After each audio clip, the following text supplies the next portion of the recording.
Okay, guys. Now, for this one, I have some notes up here just above the example. There are some things that we need to know and we need to be able to recognize. Okay? We read a line from left to right just like we read English. Okay? So, if we're looking at this line, the first one here, from left to right, what does this line do? It goes up. So we would say that it has a positive slope. The fraction that represents that slope, its sign will be positive. Okay? If I'm reading from left to right, what does this line do, Tut? It declines or it goes down. We'd say that it has a negative slope. The fraction that represents that slope will have a negative sign in front of it. Okay? Now, we talked about this just in our homework review just a moment ago. Here's a line that's flat. It's horizontal. Its equation would be y equals something, right? Okay? In fact, what would the equation of that line be, Justin? It would have... No, what would the equation of that line that we're looking at be?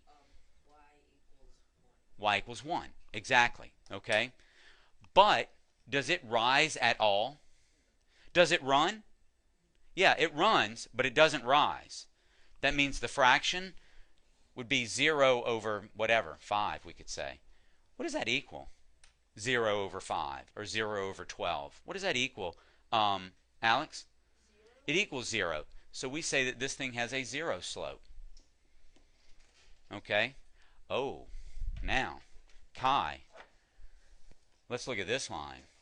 And this is what we do. Right? Now, let me ask you this. Does this line, what would the equation of that line be? What's the equation of that line, Kai? X equals 5. Good. That's the equation of the line, right? Would you say, does this line have some rise? It does have rise. We'll just say 7. Okay? Does it have any run? Whoa. What's wrong with that? What is wrong with that, Cole?